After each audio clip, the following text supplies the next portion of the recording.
Ebenezer Scrooge and Jacob Marley had been business partners for years.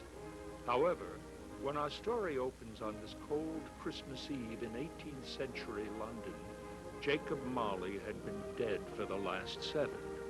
Since money had always been the most important thing in the world to them, the sign outside the office still read, Scrooge and Marley.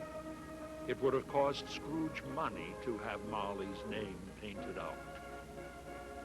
In the story, the ghost of Scrooge's dead partner, Jacob Marley, visits him. Marley's ghost promises Scrooge that for his own good he will have 3 other ghostly visitors.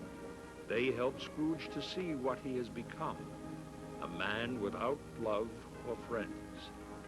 But most important of all, Scrooge is left with the chance to change his future.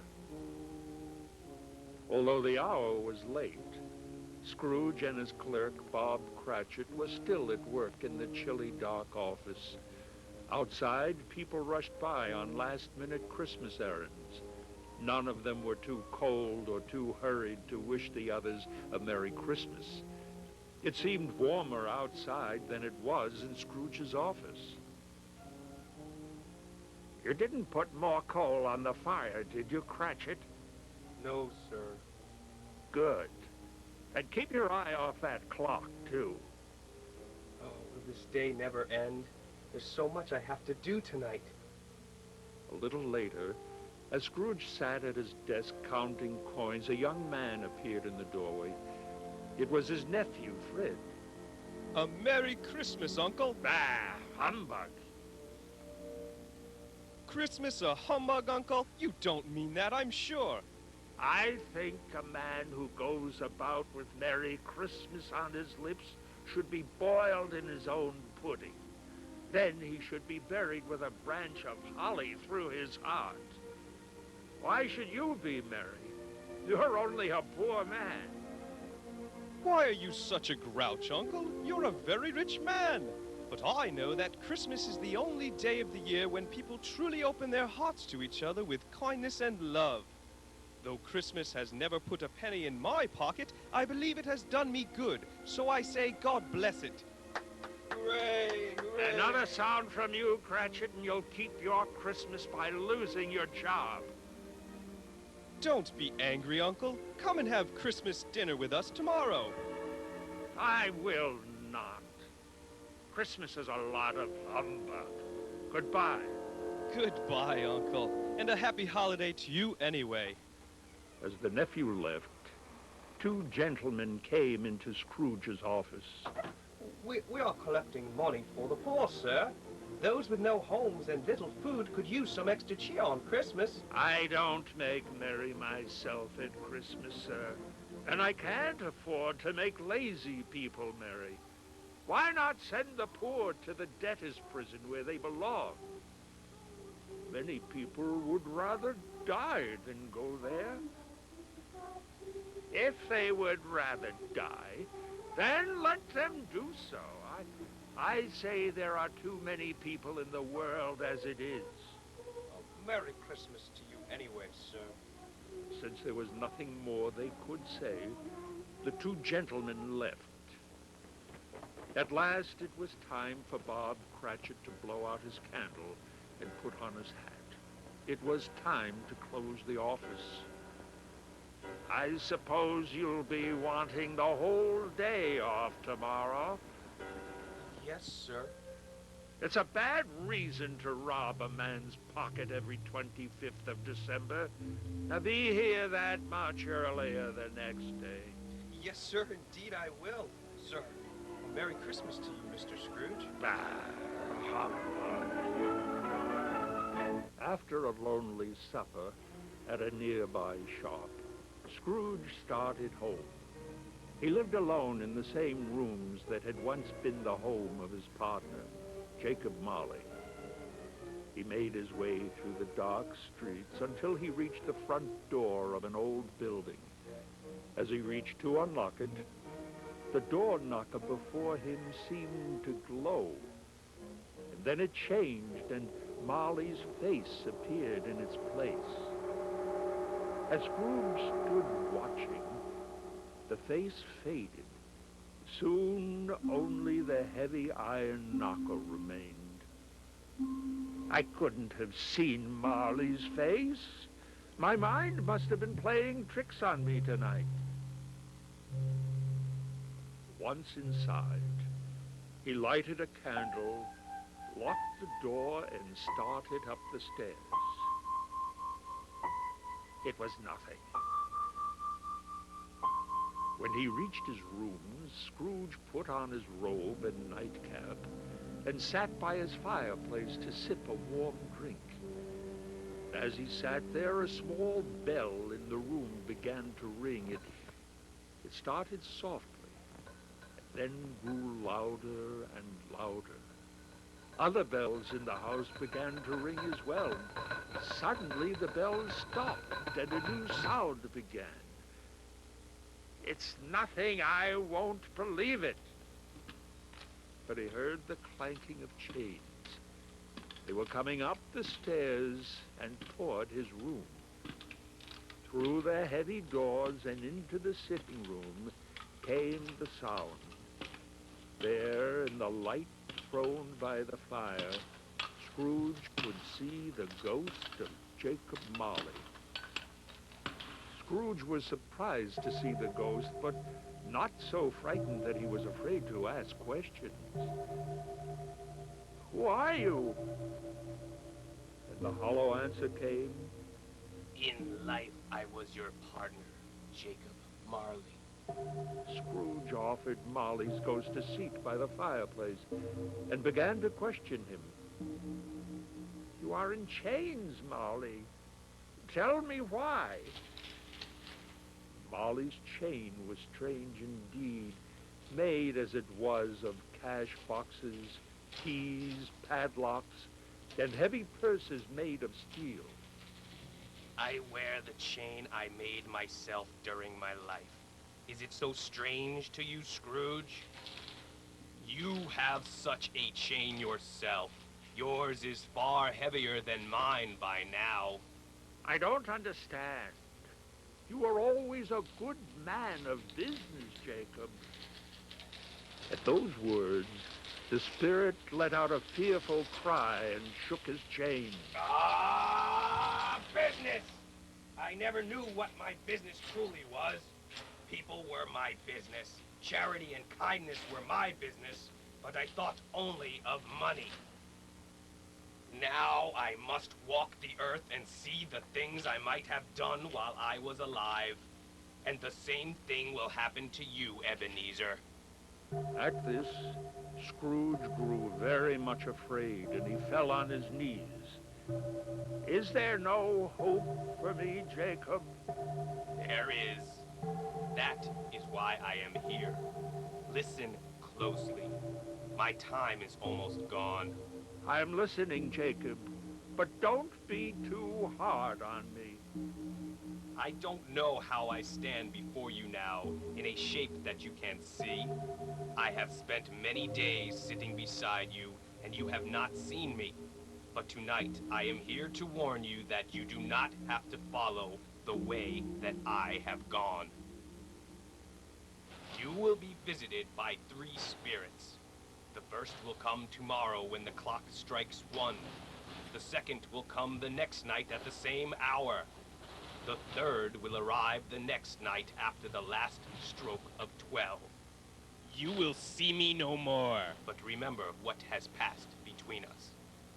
Marley finished what he was saying and floated backward through the window into the night. Scrooge looked out after him and saw other figures in the air, all in chains like Marley's ghost. Many had been known to Scrooge during their lifetimes. All of a sudden, the spirits and their voices faded away, and the night became as silent as it had been before. Full of strange thoughts, Scrooge went straight to bed without undressing. He fell asleep right away. Something woke him up as the hour bell rang, a deep, dull sound. light suddenly flashed, and the curtains of Scrooge's bed were pulled back. He sat up quickly and found himself face to face with an unearthly visitor. It was a strange figure, like a child, yet also like an old man. Its hair, which hung about its neck and down its back, was white, yet the face had not a wrinkle upon it. The arms were long, and the hands looked very strong. The spirit wore a white robe and held a branch of holly in his hand. A bright light shone all around him, but under his arm he carried a hat that could dim its rays. "Are you the spirit, sir, whose coming was told to me?" Yes, I am the ghost of Christmas past. "Long past?" No, your past. Scrooge wanted very much to see the spirit with his hat on. He begged him to wear it. What? Would you so soon put out the light I have to give? It is people like you whose bad feelings made this cap.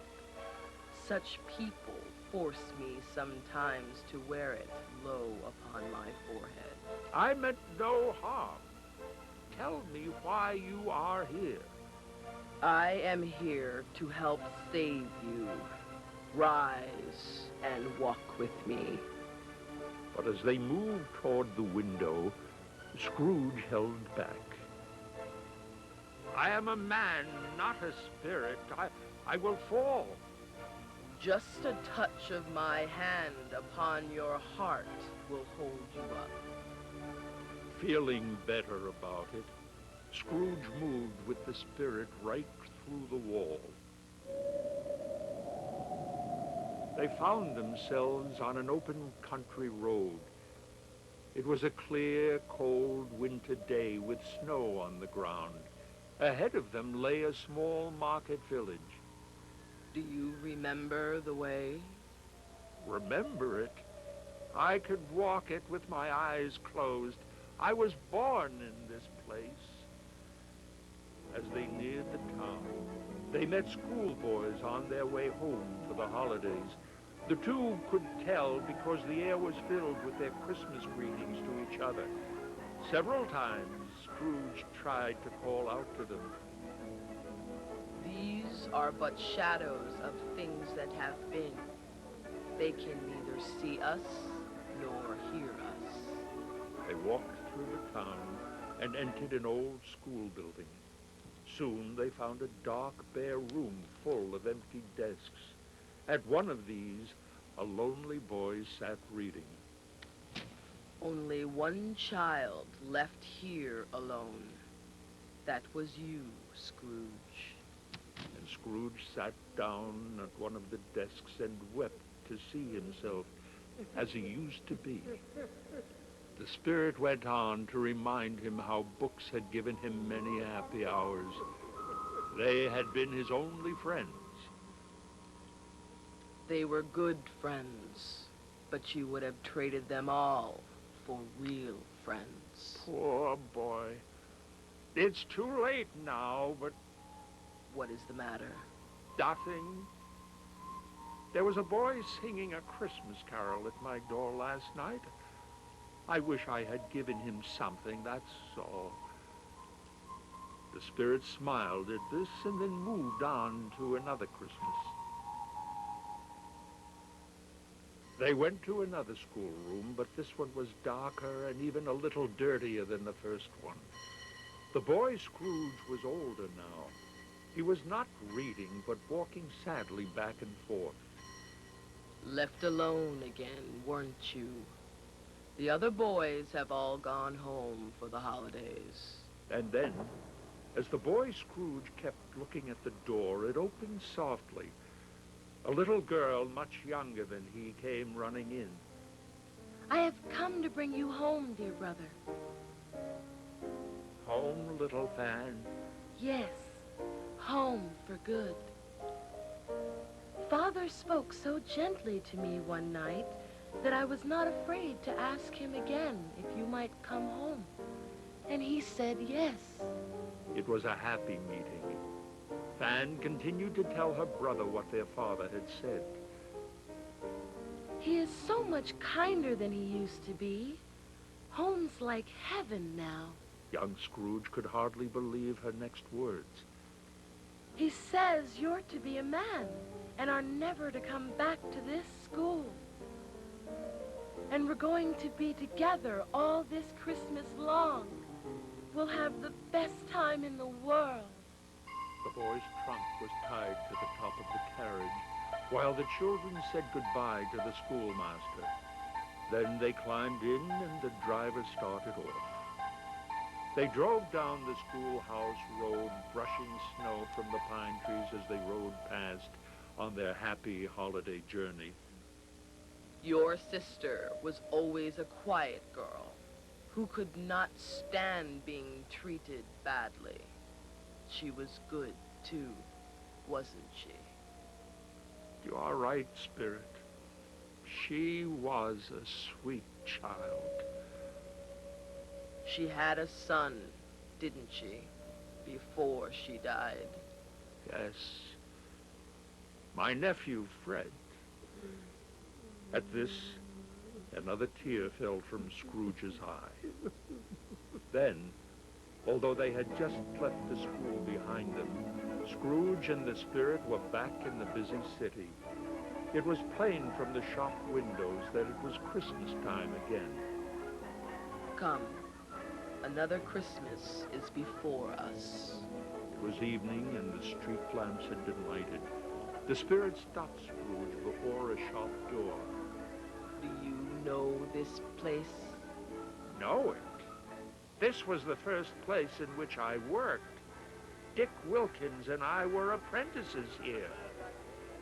As Scrooge and the Spirit moved inside, they saw an old gentleman. He was sitting on a high stool working at a desk. Why, it's old Fezziwig. Then, as the clock struck 7, Fezziwig laid down his pen and called his 2 apprentices. Yo ho, my boys, Ebenezer Scrooge and Dick Wilkins. No more work tonight, for it's Christmas Eve. Up with the shutters, clear the room, all must be ready. The 2 boys jumped at Fezziwig's order. Shutters went up, 1, 2, 3. Every piece of furniture that could be moved was packed off in a minute, and the floor was swept and the lamps were made ready. Ho there, Dick. Step lively, Ebenezer. Then wood was heaped on the fire. Soon the shop was as snug and warm and dry and bright a room as you would ever want to see on a cold winter's night.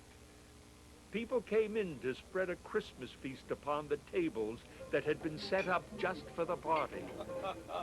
Nothing could be better than this. Other people began to arrive at the shop. Mr. and Mrs. Fezziwig made everyone welcome. Come in. Merry Christmas. And they all came in one after another. Some came quickly, some boldly, some pushing, but it was a happy place to be that Christmas Eve. Then in came a fiddler and the dancing started. Away they all went. 20 couples at once, with Mr. and Mrs. Fezziwig leading them. They did dances old and new as the night flew by. And even had there been twice as many people, old Fezziwig and his wife would have been a match for them. No 2 dancing partners could have moved the way they did. A wonderful party. Thank you. We'll have an even better one next year. All this time, Scrooge had acted like a different man, enjoying everything. And when he and the Spirit were left alone in the empty room, the light of that Christmas past was still bright. It did not take much to make those folks happy. Scrooge's reply was surprising. True, but he made us happy, and that was worth a fortune. Then Scrooge felt the Spirit's eyes upon him and stopped talking. What is the matter? I just wish I could say a word or two to my clerk, Bob Cratchit, right now. My time grows short. Quick. The picture changed, and suddenly Scrooge saw himself as a young man talking to a lovely young lady. In her eyes were tears which sparkled in the light of the Christmas past. I cannot marry you. Another idol has taken my place in your heart. What other idol? A golden one. Your love for me has changed into your love of money. Yet I will always love the person you used to be. Show me no more. But I must. There is one picture left. And Scrooge was forced to watch as the light of Christmas past showed him the last sad sight. It was a room not large and grand, but lived in, where a family sat sharing Christmas Eve. Scrooge saw that the woman was his lost love, a mother now happy with her husband and children. Time for bed, my dears. With their children asleep, the couple enjoyed a quiet moment. Belle, I saw an old friend of yours this afternoon. Who? Mr. Scrooge. I passed his office, and there he sat, alone. Quite alone in the world, I believe. How sad. Almost in tears, Scrooge begged the spirit to take him home. I must leave this place. I can bear no more. These are only the shadows of things past. Do not blame me for what you see. Take me back. Leave me alone. Upset by all he had seen, Scrooge began to fight with the spirit. He tried to pull its cap down over the light that showed him too much. But though the cap soon covered the spirit's whole form, the light kept shining across the floor. All of a sudden, Scrooge felt very tired. He found himself back in his own bedroom, so he fell into bed and sank into a heavy sleep. Scrooge awoke when the clock struck 1, knowing it was time for his second visitor.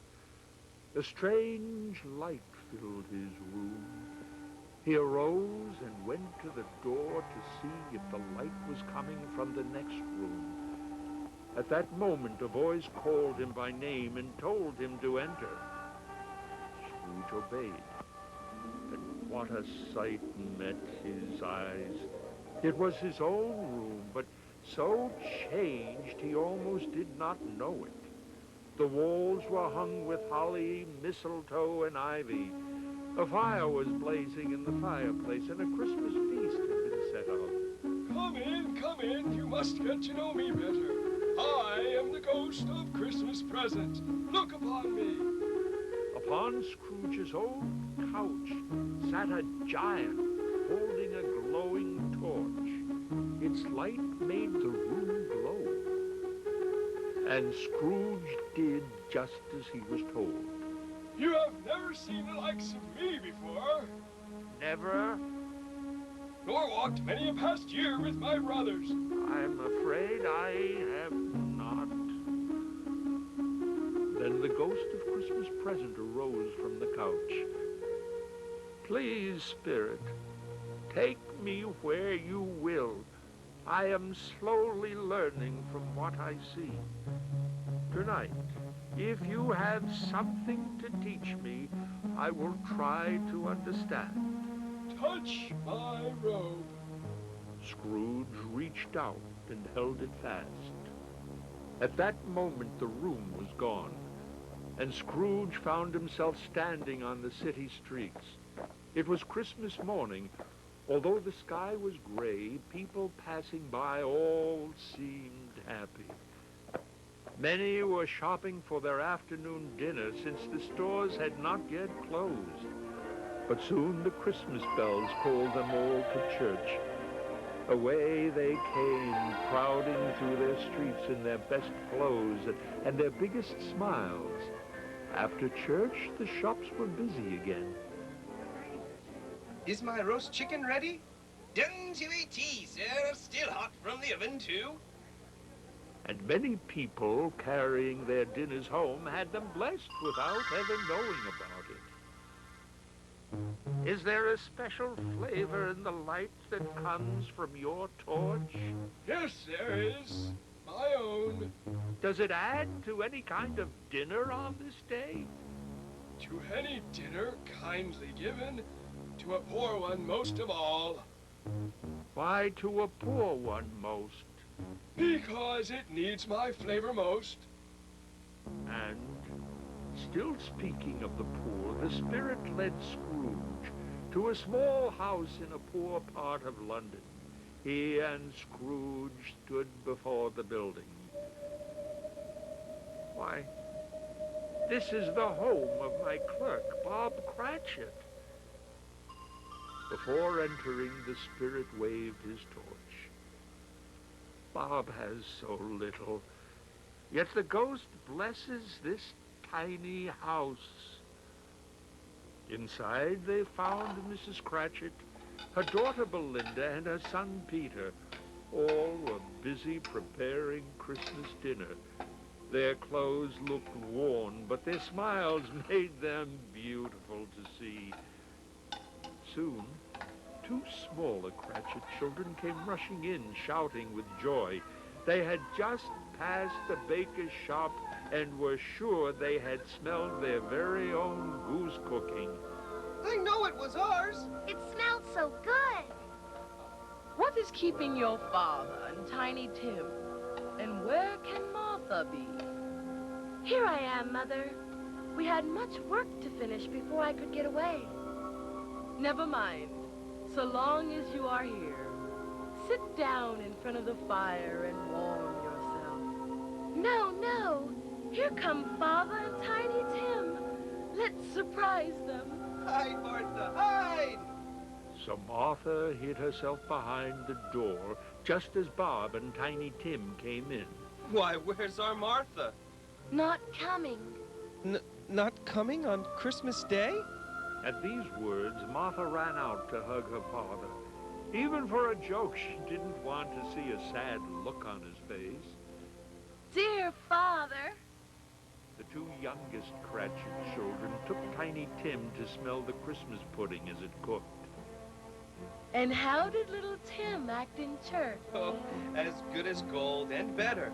But he thinks the strangest things. He said he hoped people in church saw him because he was a cripple.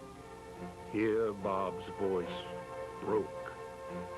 And it might be good for them to remember on Christmas Day who made cripples walk and blind men see.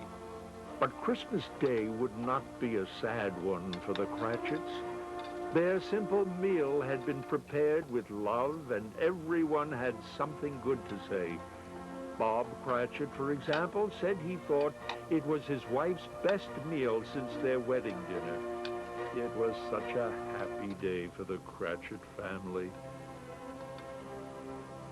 When the flaming pudding appeared at the end of the meal, everyone clapped, and Mrs. Cratchit beamed at her family.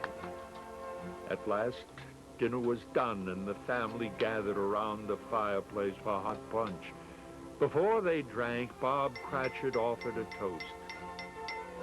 A Merry Christmas to us all, my dears. God bless us. God bless us. Tiny Tim was the last to speak. He was sitting close to his father's side, upon his little stool, and Bob Cratchit held Tim's hand in his own. God bless us, everyone. As he watched the happy family, Scrooge whispered something to the spirit. Tell me, spirit, will Tiny Tim live?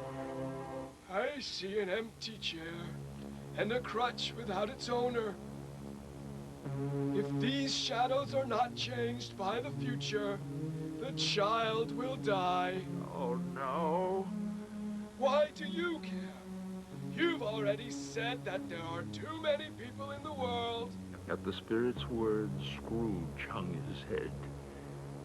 He raised it again, however, when he heard his name.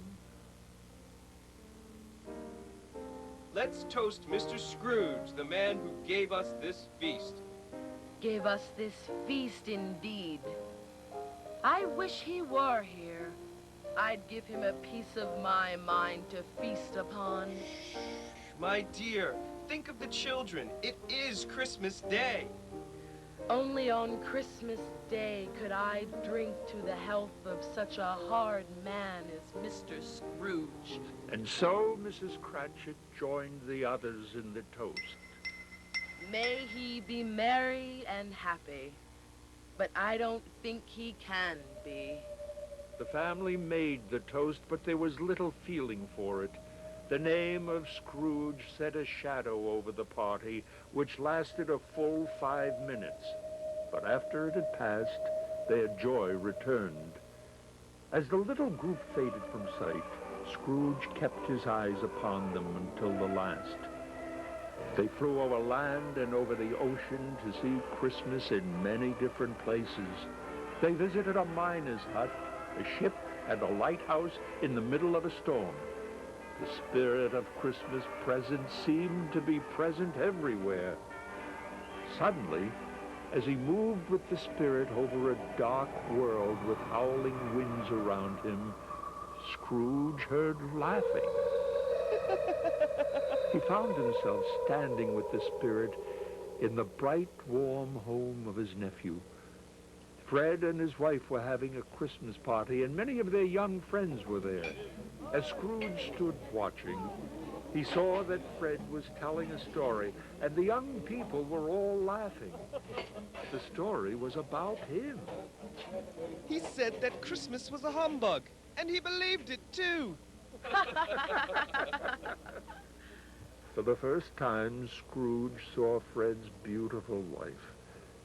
She was angry. How could anyone say that, Fred? I hear he's rich. His money is of no use to him or to others. What good does it do? I asked him to come and have Christmas dinner with us, but he wouldn't do it. Just see the fun he misses. I feel sorry for him. So, in the true spirit of the season, Fred made a toast to his Uncle Scrooge. A Merry Christmas and a Happy New Year to the old man, wherever he is. To Uncle Scrooge. The happy group played games for the rest of the evening.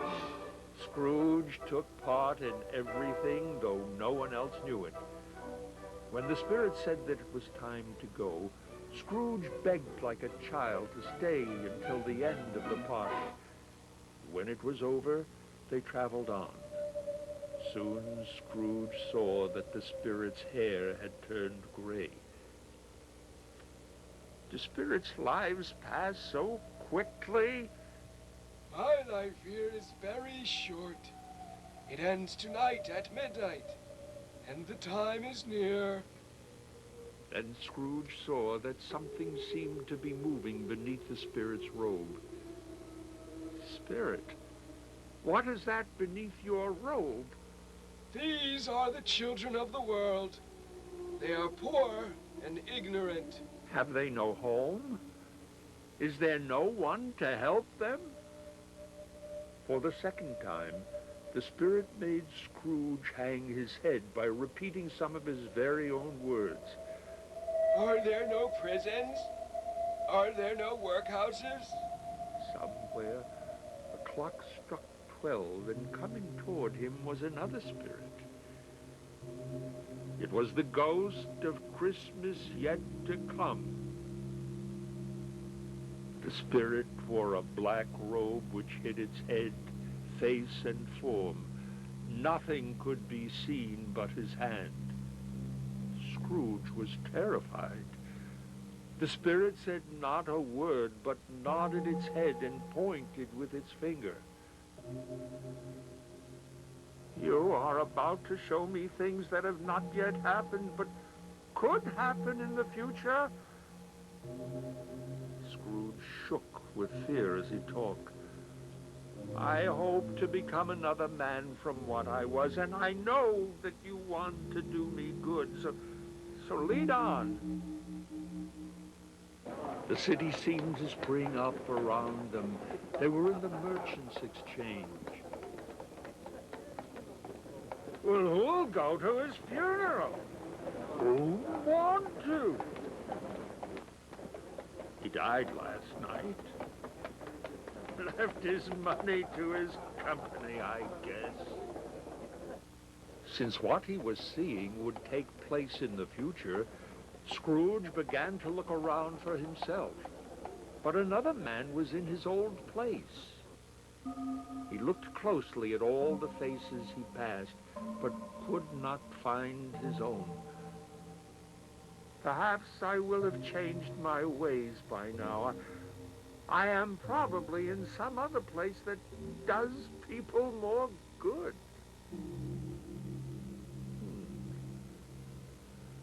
That's strange. With its fingers still pointing, the spirit showed Scrooge a poor, run-down part of the city. Crime and evil were not strangers here. What am I to learn from this? They followed a woman carrying a heavy bundle as she sneaked into a hidden shop. It was a store whose owner bought and sold stolen goods. And it was here that Meg came to sell the clothes she had stolen. So, you've been to his place, Meg? Yes. Scrooge and the spirit listened to what the two people were saying. You took these with him lying there? Yes. All of it. What are these? His blankets. He won't catch cold without them, I guess. That fine shirt almost went to waste. He was to be buried in it. And you took it off him. The man dropped some coins into her hand. You are born to make money. Not from you, that's sure. He gave nothing in life. Let him do it in death, say I. Scrooge heard her next words in great fear. He drove everyone away. I don't think there was a soul who liked him. Will she never stop talking? It's so. Someone would have been with him on Christmas Eve. Instead, he died there alone. Scrooge shook from head to foot. Spirit, the story of this man might be my own. My life has been like that. The spirit did not answer, but Scrooge moved quickly to another room. It was very dark, but Scrooge knew where he was. He looked back at the spirit and saw its finger pointing to a figure on the bed. The ghost seemed to be telling Scrooge to draw back the cover and see who was there. Oh, Spirit, I cannot do it. At this point, Scrooge felt he could stand no more. Let us go from this fearful place. In leaving it, I shall not forget its lesson. I promise. But the spirit continued to point. I cannot look on that face. Is there anyone in this town who feels sad about his death? The ghost's robe moved like a dark wing to show Scrooge a room by daylight. A man was speaking to his wife and children. He is dead, Caroline. But who will take over our debt? It doesn't matter. No one could be as hard a man as he was. Finally, we are free of him. Of all the people people the spirit had shown Scrooge, none seemed sorry that the man had died. Some of them were even happy. We may sleep with light hearts tonight, Caroline. Let me see some sorrow at his death, said Scrooge.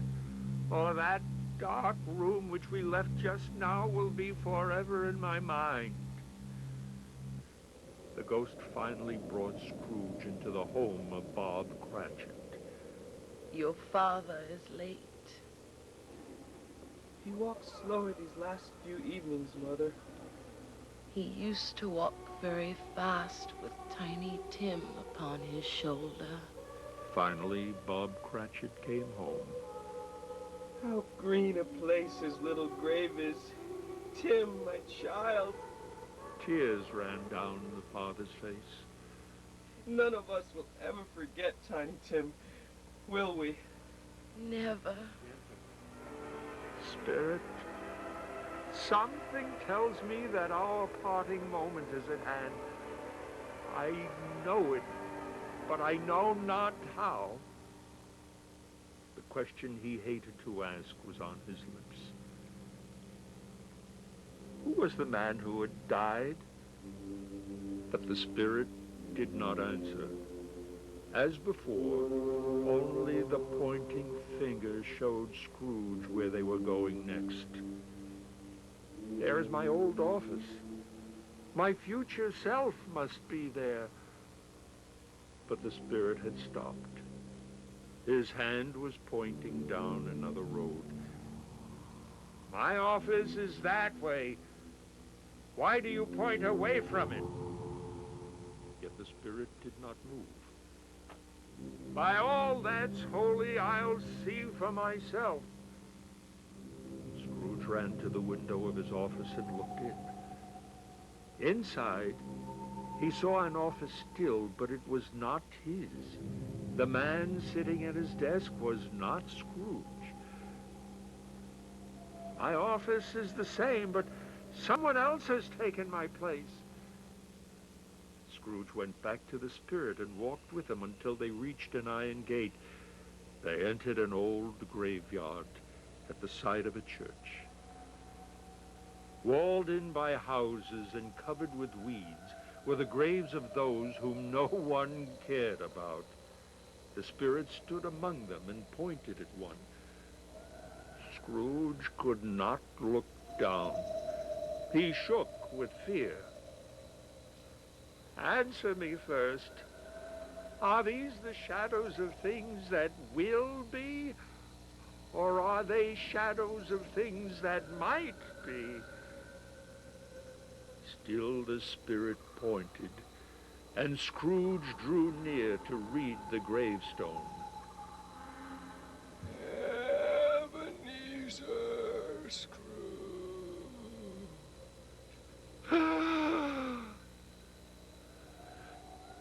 Tell me, am I that man who lay upon the bed? The finger pointed from the grave to Scrooge and back again. But I am not the man I was. I will not be that man again. Why show me this if I am past all hope?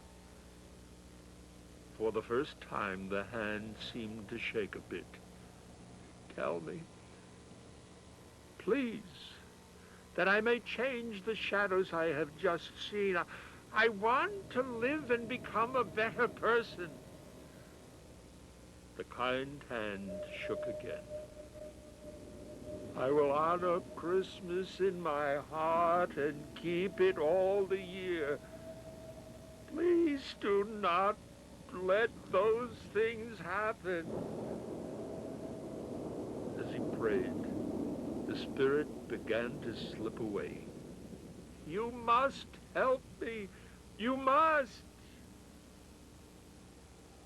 It grew smaller and smaller until it was no bigger than a bedpost. What?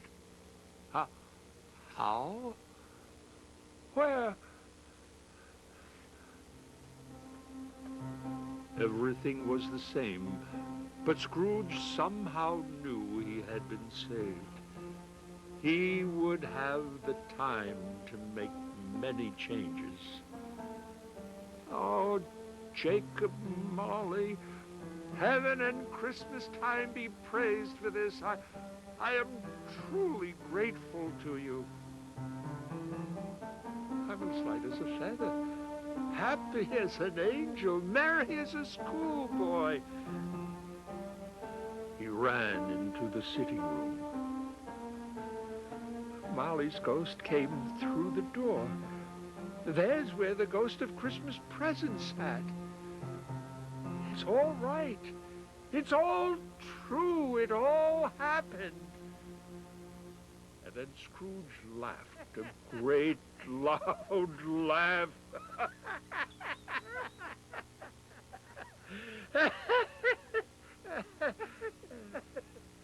It was the father of a long, long line of great laughs.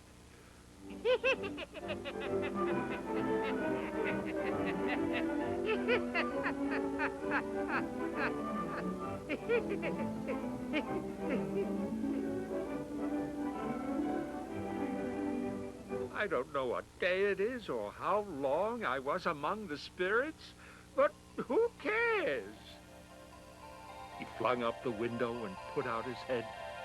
Church bells were ringing. Oh, it's beautiful, beautiful. A passing boy looked up as Scrooge called to him. What day is it, my fine fellow?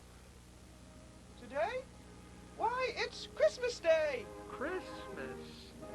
I haven't missed it. The spirits have done it all in one night. Scrooge quickly began to plan. Have they sold the prize turkey in the shop around the corner?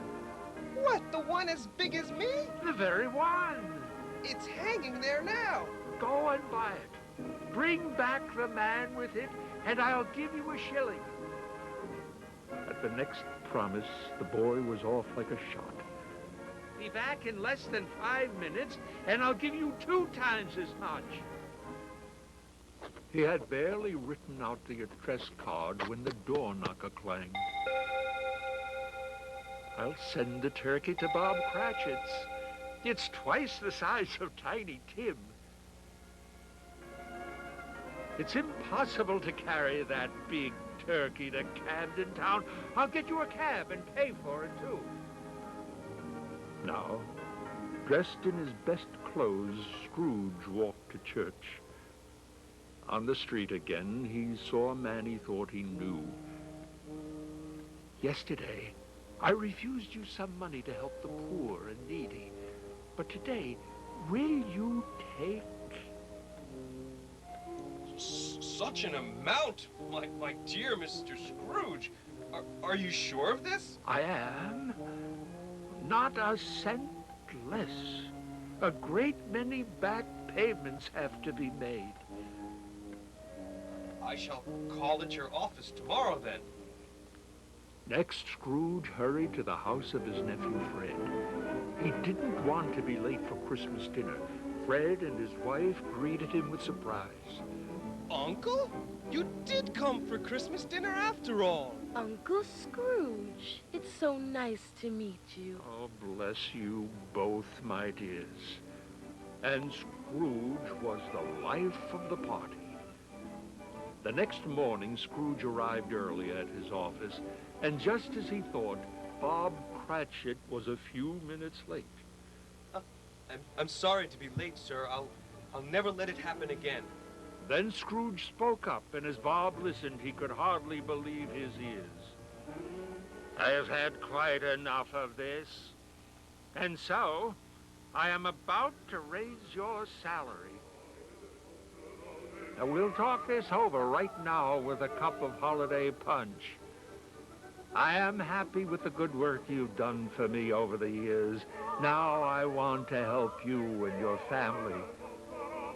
Scrooge was even better than his word. He did it all. And to Tiny Tim, who did not die, he was a second father. He became as good a man as the good old city ever knew. And from that time on, it was always said that if anyone knew how to keep Christmas well, it was Ebenezer Scrooge. May that be truly said of all of us. And so, as Tiny Tim once said, God bless us everyone. The end.